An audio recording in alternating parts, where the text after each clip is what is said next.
Think about it. Your grandparents made this mistake. Your parents made this mistake. And right now, without even realizing it, you're probably making it too. Yeah, even while you're watching this video.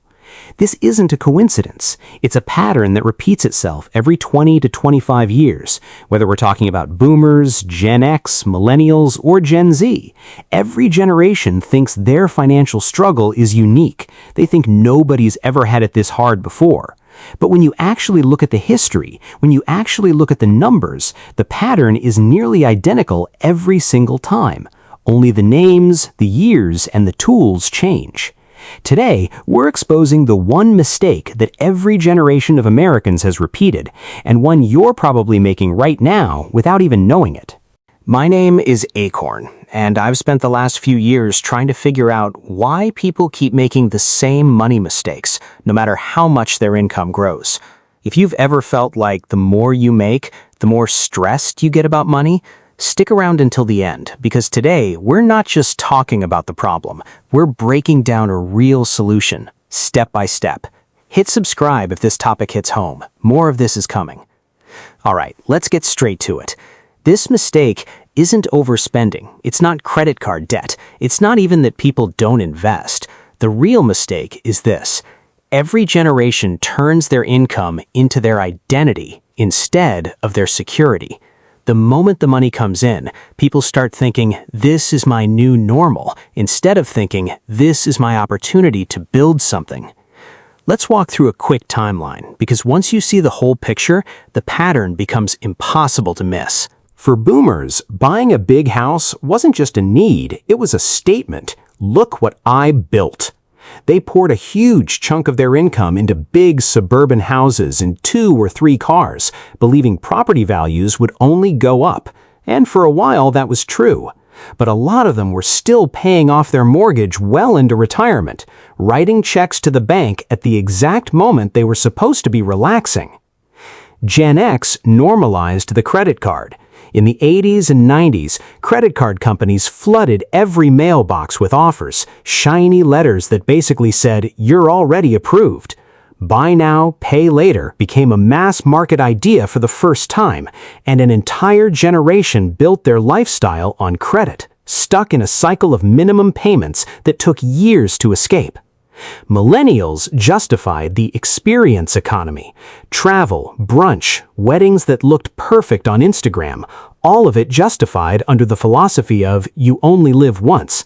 The problem was never that experiences are bad. Making memories isn't wrong. The problem was that it was funded by credit, not savings.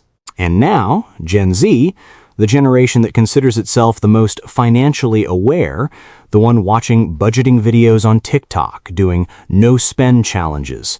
That same generation is ordering Uber Eats through buy now, pay later apps and dumping their emergency fund into crypto because they want quick returns.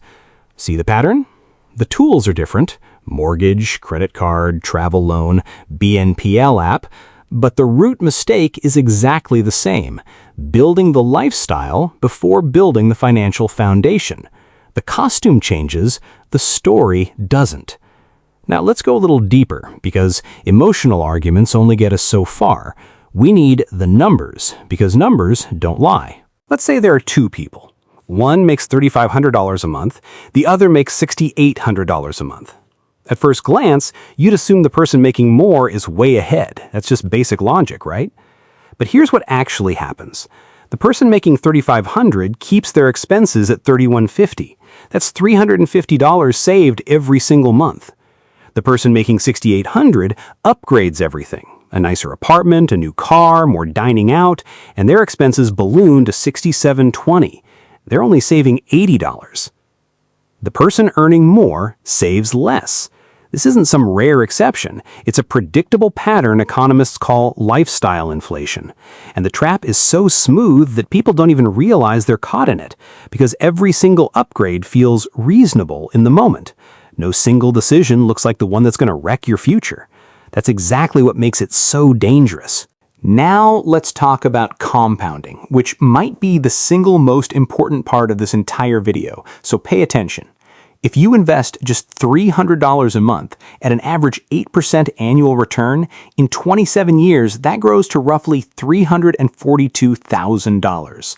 Just $300, the equivalent of one dinner out, one subscription bundle, or one small monthly payment. That's the gap most people miss completely.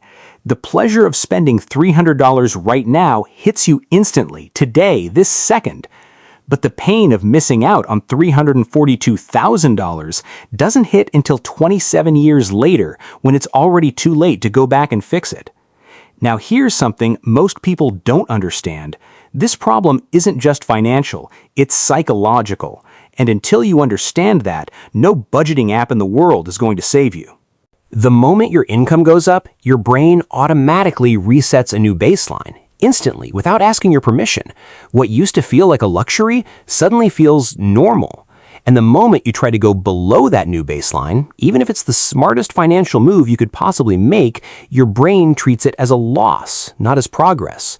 That's why moving from a $1,350 apartment to a $2,050 apartment feels like success, but moving back down to $1,350 feels like failure, even though both decisions are equally rational, even though your income is exactly the same either way.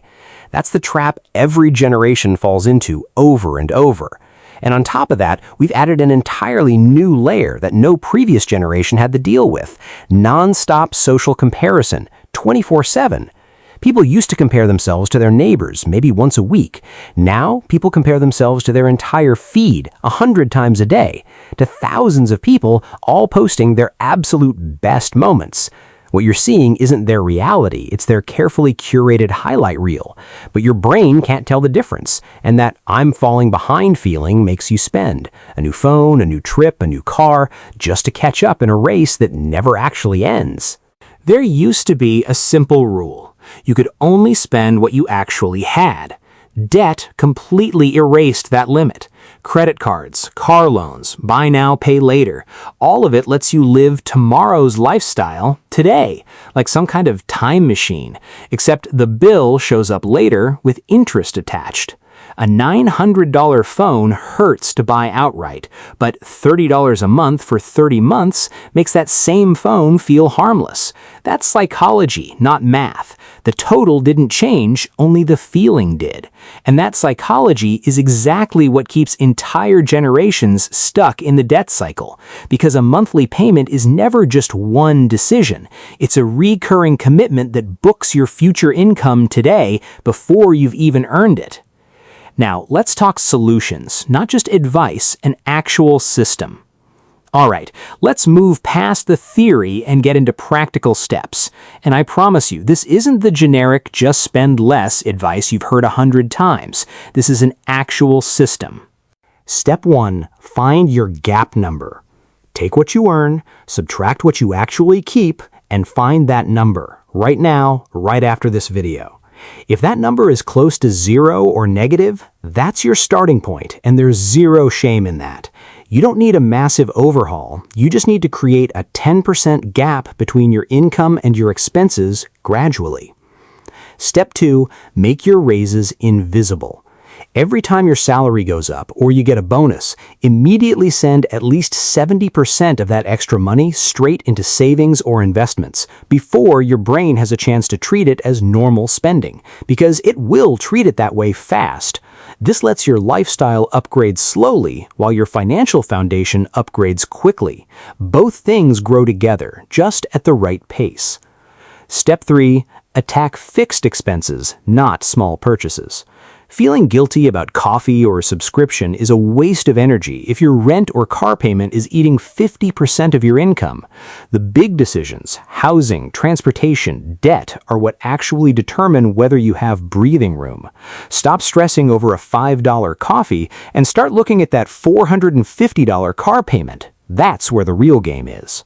Step 4, build a 1-month buffer, not a full emergency fund. Hearing 6 months of expenses makes people give up before they even start.